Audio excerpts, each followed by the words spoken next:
A madrasta rica do meu namorado me humilhou por eu ser pobre por anos. Mesmo assim, me casei com o enteado dela. Os anos se passaram e ela veio atrás de mim e ela teve o que merecia. Olá, bem-vindos ao canal. Aqui você encontra histórias emocionantes que vão te prender do começo ao fim. E a de hoje promete ser de tirar o fôlego. Se você gosta de conteúdos assim, já se inscreva, ative o sininho e deixe o seu like.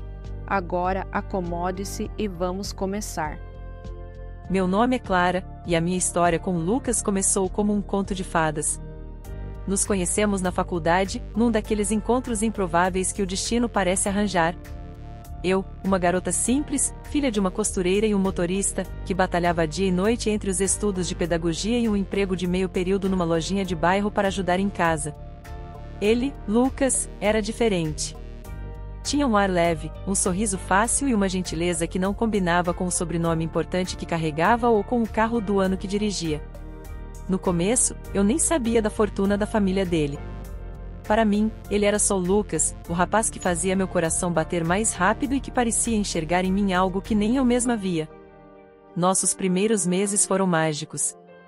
Piqueniques no parque, longas conversas na biblioteca da faculdade, mãos dadas no cinema. Ele nunca me fez sentir inferior, nunca ostentou sua riqueza. Pelo contrário, parecia apreciar a simplicidade da minha vida, o sabor da comida caseira da minha mãe, as histórias do meu pai. Eu me sentia a mulher mais sortuda do mundo. Mal sabia eu que um furacão chamado Beatriz estava prestes a entrar na minha vida.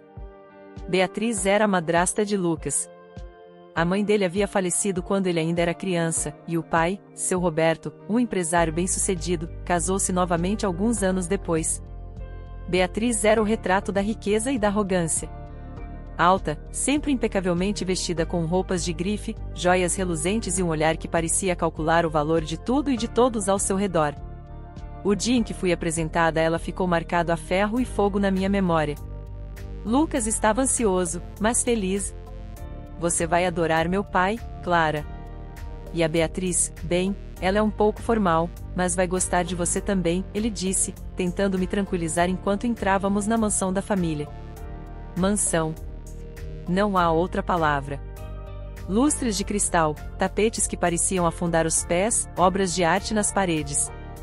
Senti-me um peixe fora d'água, apertando a alça da minha bolsa como se fosse uma boia salva-vidas. Eu tinha escolhido meu melhor vestido, um modelo simples, azul marinho, que minha mãe mesma tinha ajustado para mim. Naquele momento, ele me pareceu um trapo. Seu Roberto foi simpático, um senhor de cabelos grisalhos e sorriso cansado, mas educado. Beatriz, no entanto. Ah, Beatriz. Ela me analisou de cima a baixo, com um leve arquear de sobrancelhas que fez meu estômago gelar. Então, está a famosa Clara, disse ela, a voz arrastada, sem um pingo de entusiasmo. Lucas fala tanto. Ela deixou a frase morrer no ar, como se o que Lucas falava não fosse digno de ser completado. O jantar foi uma tortura silenciosa para mim. Beatriz fazia perguntas que pareciam inofensivas, mas eram carregadas de veneno. E seus pais, querida? O que eles fazem? Quando respondi, com orgulho, sobre a profissão da minha mãe e do meu pai, ela sorriu de lado. Ah, que interessante! Pessoas, trabalhadoras. O jeito que ela disse trabalhadoras a fez parecer que era uma espécie exótica, digna de estudo, mas não de convivência. Perguntou sobre minha faculdade, meu bairro.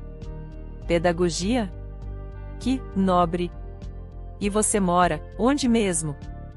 Ah, sim, naquele bairro mais, popular, não é? Cada palavra era uma alfinetada. Eu sentia o rosto queimar, mas me esforçava para manter a compostura, respondendo com educação, engolindo o nó na garganta. Lucas percebia meu desconforto. Ele tentava mudar de assunto, elogiava minha inteligência, meu esforço nos estudos, mas Beatriz tinha uma habilidade impressionante de trazer a conversa de volta para o abismo social que ela via entre nós. Sabe, Clara, ela disse em certo momento, enquanto eu tentava cortar discretamente o bife com os talheres que pareciam pesar uma tonelada, Lucas está acostumado a um certo padrão de vida. É importante que as pessoas ao redor dele compreendam isso. Certas ambições podem ser complicadas. Era uma ameaça velada, um aviso para que eu soubesse o meu lugar. Naquela noite, chorei no colo do Lucas. Ele pediu desculpas 1000 vezes, disse que Beatriz era assim mesmo, que não era pessoal, que ela ia se acostumar. Mas eu sabia que era pessoal. Eu era pobre, e para Beatriz, isso era um defeito incurável. As humilhações não pararam por aí. Tornaram-se uma constante. Se íamos a algum evento da família, Beatriz fazia questão de me apresentar como a amiga do Lucas, mesmo quando nosso namoro já era sério.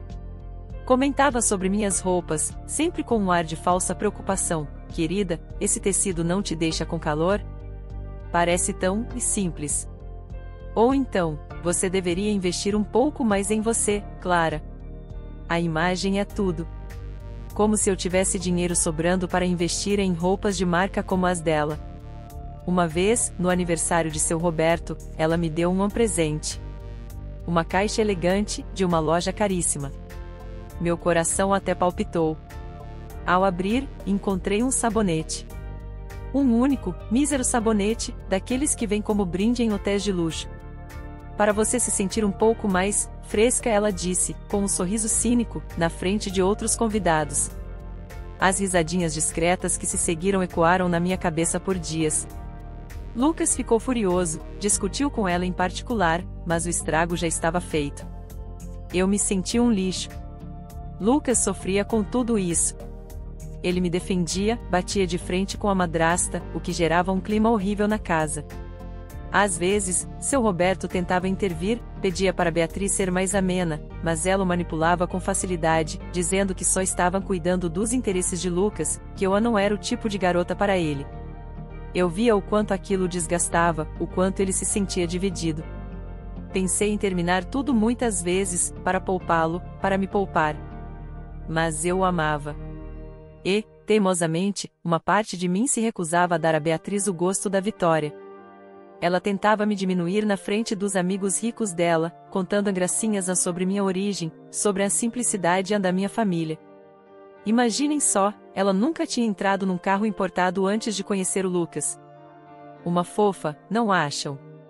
E as amigas riam, aquelas mulheres empetecadas, com vidas tão vazias quanto seus olhares. Eu aprendi a engolir em seco, a sorrir amarelo, a construir uma muralha em volta do meu coração. Por fora, eu era a moça educada e serena. Por dentro, cada humilhação era um tijolo a mais no muro da minha mágoa e, confesso, de um desejo crescente de um dia poder olhar para Beatriz de igual para igual, ou melhor, de cima para baixo. Lembro-me de um dia em especial, pouco antes de Lucas me pedir em casamento. Estávamos na casa de praia da família. Beatriz insistiu que eu fosse, provavelmente para ter mais uma oportunidade de me atormentar. Enquanto eu ajudava a arrumar a mesa para o almoço, de forma voluntária, ela passou por mim e, como quem não quer nada, disse: "Sabe, Clara, você até que leva jeito para trabalhos domésticos. Talvez devesse considerar isso como carreira. Pedagogia não dá futuro para o seu tipo." Aquilo foi a gota d'água. Senti o sangue ferver. Pela primeira vez, não baixei a cabeça. Olhei bem nos olhos dela e disse, com a voz firme, mas ainda controlada: "O meu futuro, Beatriz, quem decide sou eu. E garanto que será bem diferente do que a senhora imagina." Ela me olhou com surpresa, talvez por eu ter usado o nome dela sem o Andona ou pela ousadia inesperada. Deu um sorriso desdenhoso e se afastou, mas eu senti que, por um breve momento, ela tinha perdido a compostura. Lucas, que ouviu a parte final da conversa, veio até mim, preocupado. "Você está bem?" Eu respirei fundo. "Estou ótima, Lucas. Só cansei de ser saco de pancadas." Naquele dia, algo mudou em mim. A tristeza ainda estava lá, a mágoa também, mas uma nova determinação surgiu. Eu não ia deixar aquela mulher me destruir. Eu amava o Lucas, e se ela era o preço a pagar, eu enfrentaria. Mas não mais como uma vítima silenciosa. A semente da vingança, ainda que disfarçada de superação, começava a germinar. Eu não sabia como, nem quando, mas sentia que um dia o jogo viraria. E eu estaria pronta. A decisão de nos casarmos, apesar de tudo, foi um ato de amor e teimosia. Lucas me pediu em casamento de uma forma simples e linda, num fim de tarde na praia onde demos nosso primeiro beijo de verdade. Sem alarde, sem plateia, apenas nós dois e a promessa de uma vida juntos. Eu sabia que o caminho não seria fácil, principalmente com Beatriz no quadro, mas o amor que sentia por ele me dava uma força que eu desconhecia. Quando contamos a seu Roberto e Beatriz, a reação foi exatamente como eu esperava.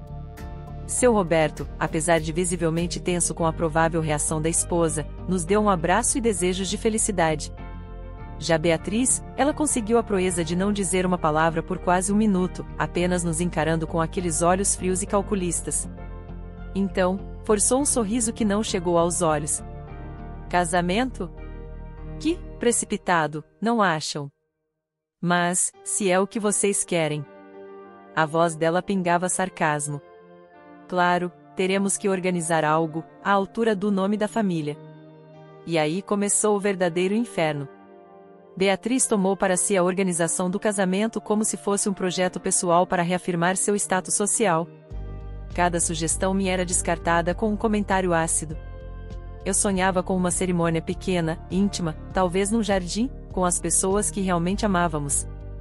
Ela queria um evento para 500 convidados, no clube mais caro da cidade, com uma lista que parecia incluir todos os seus conhecidos e parceiros de negócios do marido. Clara, querida, ela dizia, folheando uma revista de noivas caríssima, casamentos são, acima de tudo, um evento social. Uma demonstração de, bem, você entende. Seus parentes mais distantes, aqueles do interior, talvez não se sintam à vontade num ambiente assim. Podemos pensar numa celebração menor, mais rústica, para eles depois. A forma como ela falou rústica me fez sentir como se minha família fosse um bando de selvagens. Beatriz, respondi, a voz mais firme do que eu me sentia por dentro, é o meu casamento também. E a minha família, toda ela, estará presente, e serão recebidos com o mesmo respeito que os seus convidados. Lucas me apoiava, e isso era meu escudo. Ele discutia com ela, tentava impor limites, mas Beatriz era uma mestra na arte da manipulação. Se não conseguia vencer pela força, usava o cansaço, a chantagem emocional com o pai de Lucas, dizendo que só queria o melhor para o futuro do rapaz. A escolha do vestido foi outro capítulo humilhante. Levei minha mãe comigo a uma loja que Lucas havia sugerido, uma loja elegante, mas não o supra-sumo do luxo que Beatriz frequentava. Encontrei um vestido que amei, delicado, romântico, que cabia no orçamento que Lucas e eu tínhamos estipulado para essa parte. Quando Beatriz soube, fez questão de aparecer na loja por acaso. Olhou para o vestido que eu tinha escolhido, pendurado com tanto carinho, e disse, ah, é, bonitinho. Um pouco, comum, talvez? Para uma noiva, esperava algo com mais presença. E então, virou-se para a vendedora, vocês não teriam algo da coleção nova do estilista tal? Mencionou um nome francês caríssimo, cujas peças custavam o equivalente a um carro popular. Minha mãe, ao meu lado, ficou sem graça, sentindo a hostilidade no ar. Eu agradeci a sugestão de Beatriz e confirmei minha escolha original, mas o prazer do momento tinha sido roubado. Durante meses, foi um cabo de guerra constante. Lista de convidados, cardápio, decoração, tudo era motivo para ela tentar impor seu gosto e me fazer sentir pequena, ignorante, sem classe.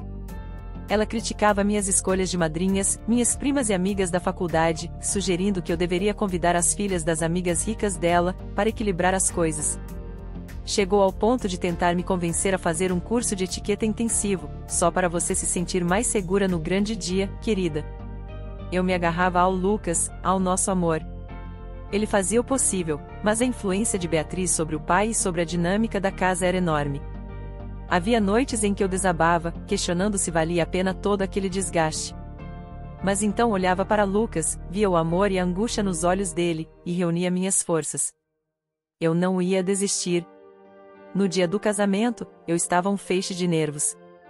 Minha mãe e minhas amigas me ajudaram a me arrumar num quarto de hotel. Era o meu porto seguro. Quando entrei na igreja, ao braço do meu pai, e vi Lucas no altar, com os olhos marejados e um sorriso que era só meu, todo o resto pareceu desaparecer.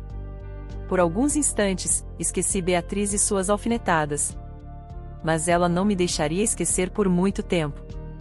Durante a festa, enquanto eu conversava animadamente com alguns tios meus que vieram de longe, Beatriz se aproximou com um grupo de amigas e, em tom de voz alto o suficiente para que todos ouvissem, disse: "Vejam só que graça."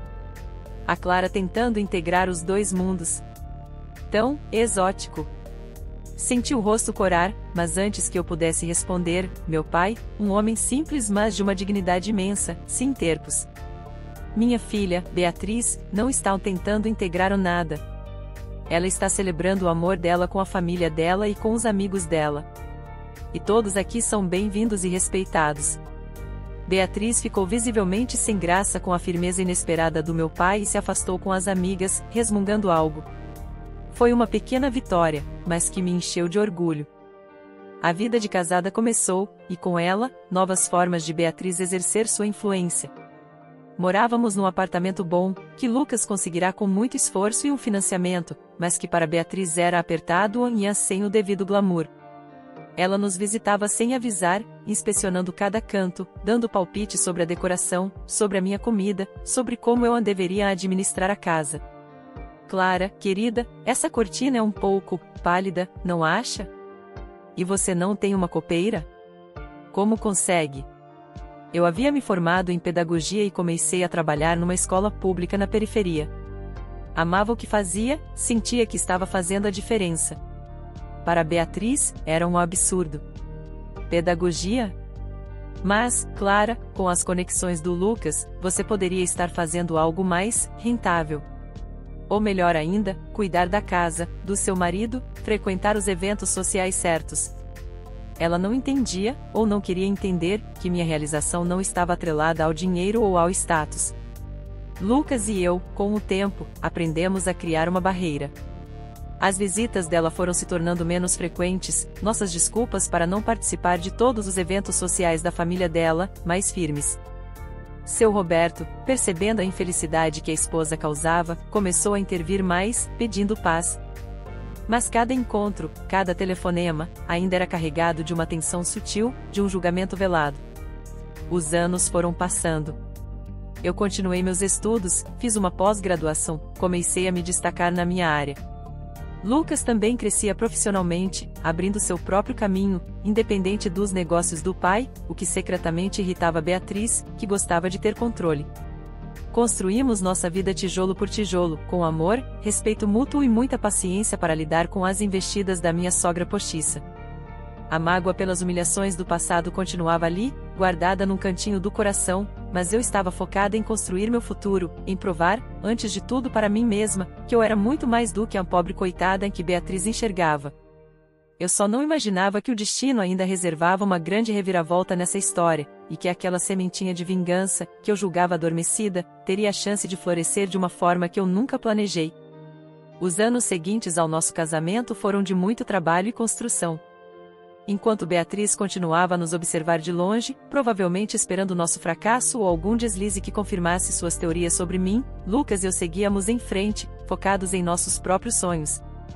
Meu trabalho na escola pública me abriu os olhos para muitas realidades e, com o tempo, comecei a desenvolver um projeto de reforço escolar e atividades culturais para crianças carentes no contraturno. A ideia, que começou pequena, com a ajuda de alguns colegas e voluntários, foi crescendo. Conseguimos um pequeno patrocínio aqui, uma doação ali, e o que era um sonho se tornou o Instituto Aprender e Crescer. Eu me dediquei de corpo e alma àquele lugar, e ele floresceu, ganhando reconhecimento na comunidade e até alguns prêmios locais pela sua metodologia inovadora e impacto social.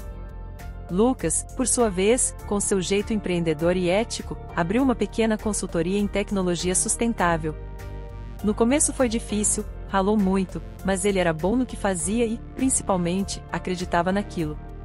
A empresa dele também começou a decolar, conquistando clientes importantes que buscavam soluções mais verdes e responsáveis. Não ficamos ricos da noite para o dia, como num passe de mágica. Foi tudo fruto de muito suor, noites em claro, planejamento e, acima de tudo, apoio mútuo. Compramos nossa casa, um lugar que realmente chamávamos de nosso, com um jardim que eu fazia questão de cuidar pessoalmente. Era uma vida boa, confortável, mas sem os excessos e a ostentação que Beatriz tanto valorizava. Nossa riqueza era de outra natureza, paz de espírito, realizações profissionais e um amor que se fortalecia a cada desafio superado. E então, o pior aconteceu com ela, como diz o ditado. A primeira notícia veio como um choque: seu Roberto sofreu um infarto fulminante.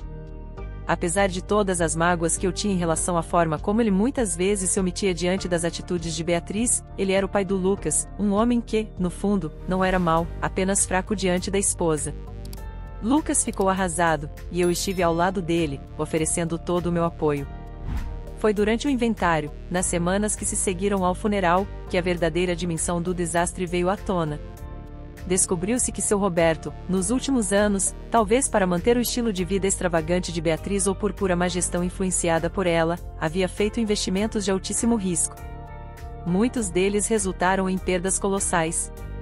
Havia dívidas enormes com bancos, empréstimos que Beatriz nem sonhava que existiam. Aquele império que parecia tão sólido começou a ruir como um castelo de cartas. A mansão, os carros de luxo, as joias, grande parte teve que ser vendida para cobrir os débitos.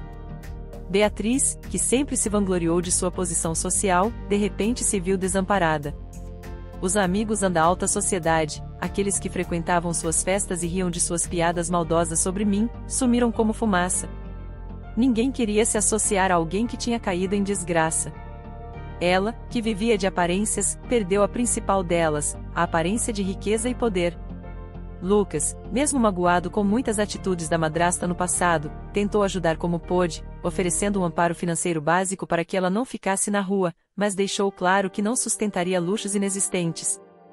Ele mesmo tinha suas responsabilidades, sua família, e os negócios do pai já não eram mais uma fonte de renda.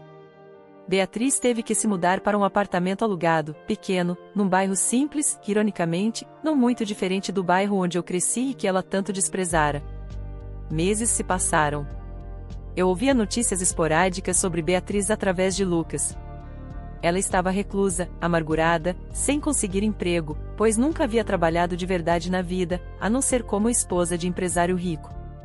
A imagem que me chegava era de uma mulher completamente diferente daquela figura altiva e arrogante que eu conhecera. Até que um dia, aconteceu o que eu, no fundo, sempre soube que poderia acontecer, mas que ainda assim me pegou de surpresa.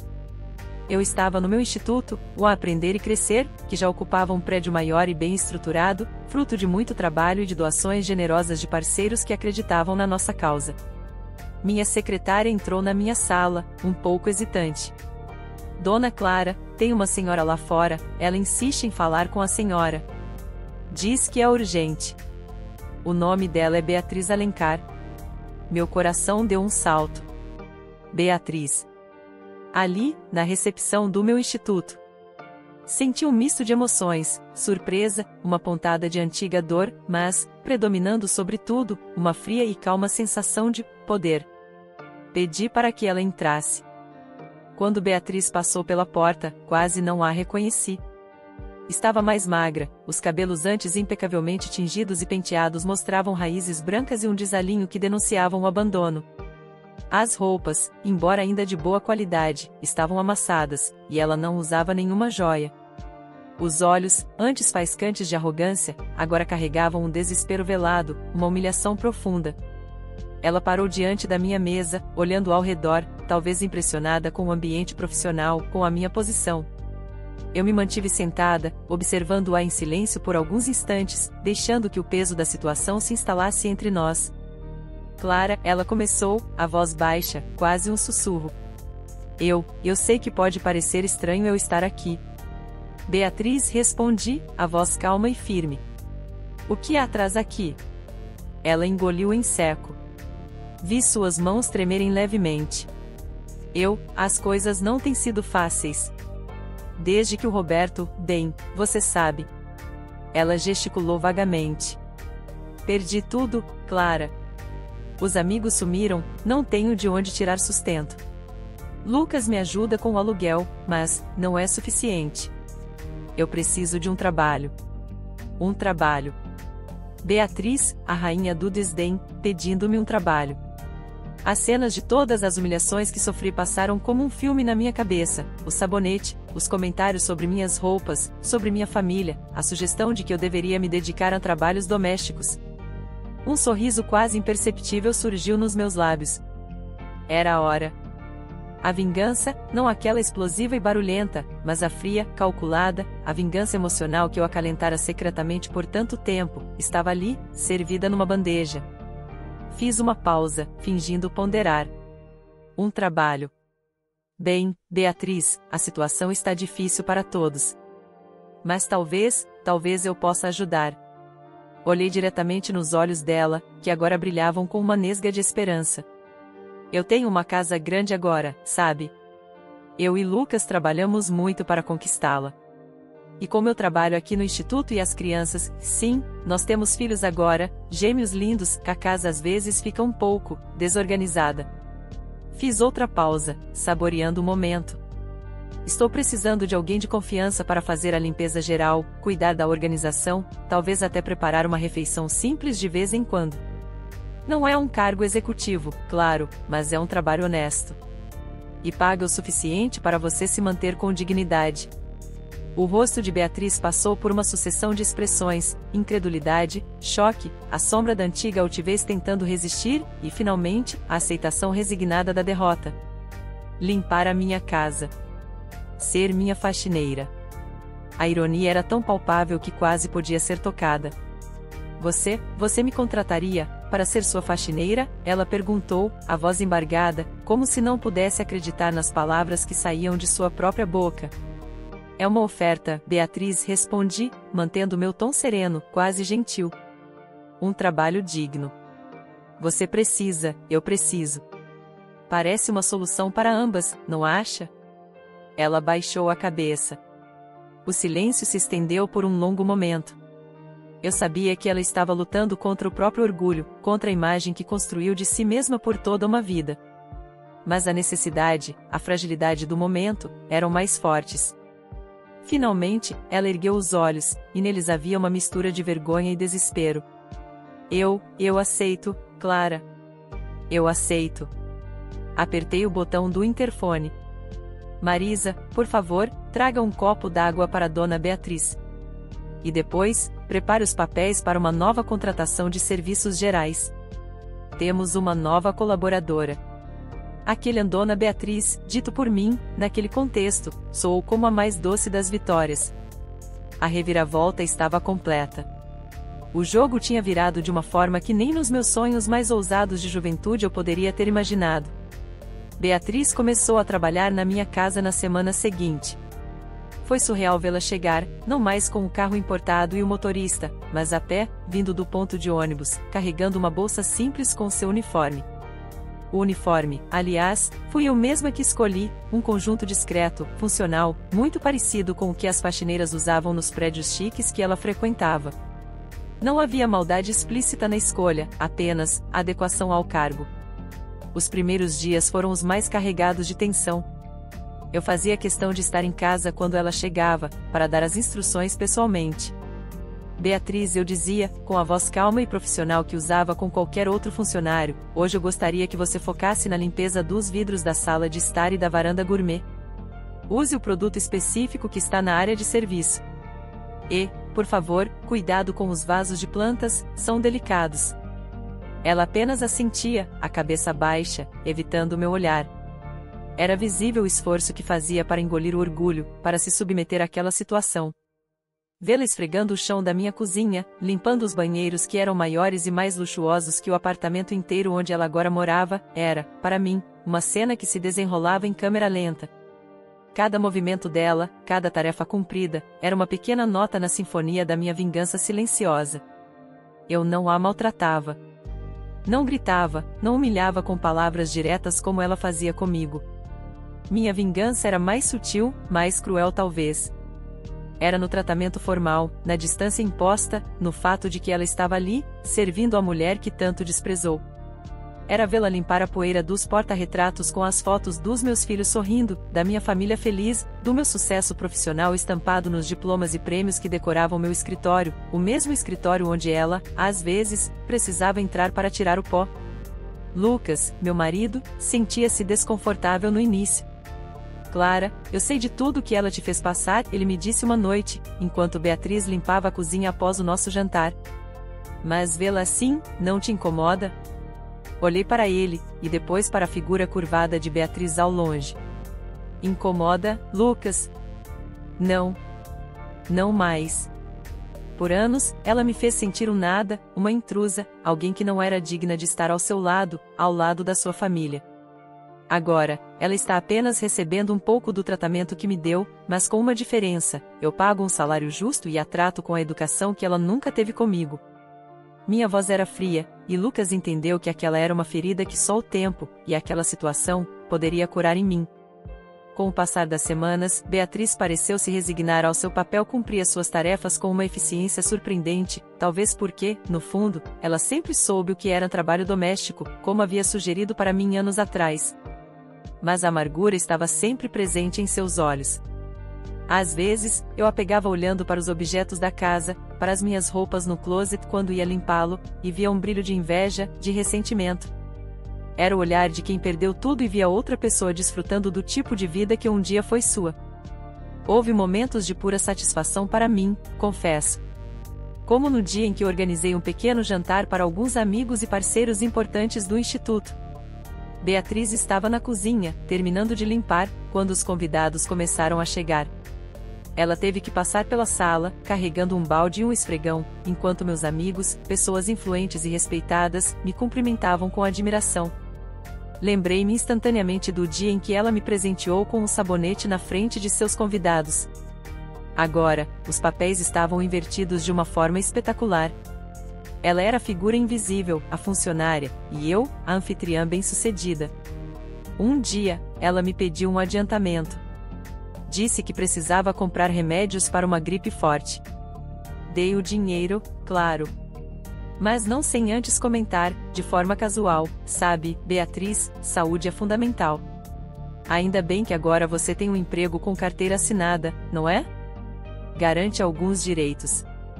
Era uma referência velada à precariedade em que ela se encontrava antes, dependendo da ajuda de Lucas. A vingança emocional não é algo que explode e acaba. É um prato que se come frio, lentamente, e no meu caso, era saboreado a cada dia em que Beatriz entrava na minha casa como minha funcionária. Era na forma como ela tinha que pedir permissão para usar o banheiro, ou quando me servia um copo d'água, exatamente como eu fazia para ela nas raras e tensas ocasiões em que visitava sua antiga mansão. O ápice, para mim, o momento em que senti que a vingança estava realmente completa, não foi um grande evento, mas um instante sutil. Eu estava no jardim com meus filhos, rindo enquanto eles brincavam na grama. Beatriz estava por perto, podando algumas roseiras, uma tarefa que eu havia designado a ela. Ela parou por um momento e ficou nos observando. No seu olhar, não havia apenas inveja ou ressentimento, mas uma tristeza profunda, quase uma compreensão do que ela havia perdido, não apenas em termos materiais, mas em afeto, em respeito, em dignidade. Naquele instante, olhei para ela, não com ódio, nem mesmo com a frieza calculada de antes.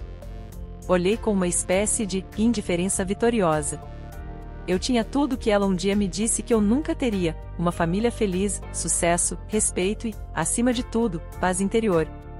Ela, por outro lado, era uma sombra do que fora, vivendo sob o meu teto, às minhas ordens.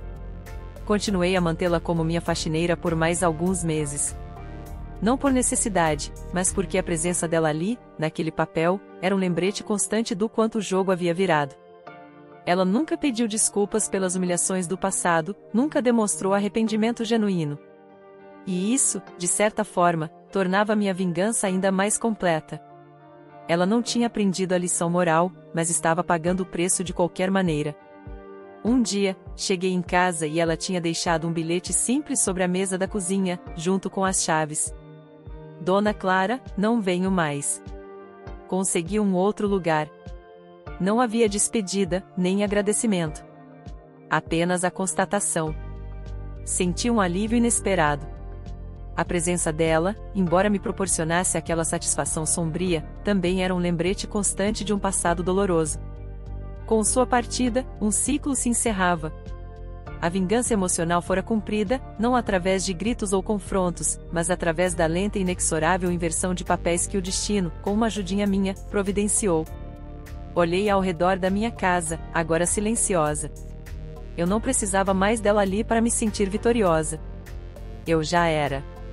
A maior vingança, no fim das contas, foi construir a vida que ela tentou me convencer que eu não merecia. E vê-la, mesmo que por um tempo, tendo que limpar o brilho do meu sucesso, foi apenas a cereja do bolo. Aquele capítulo da minha vida estava, finalmente, encerrado. E eu estava em paz. Gostou da história de hoje? Então ajude o canal apenas compartilhando esta história com 2 amigos, pois isso nos ajudará demais.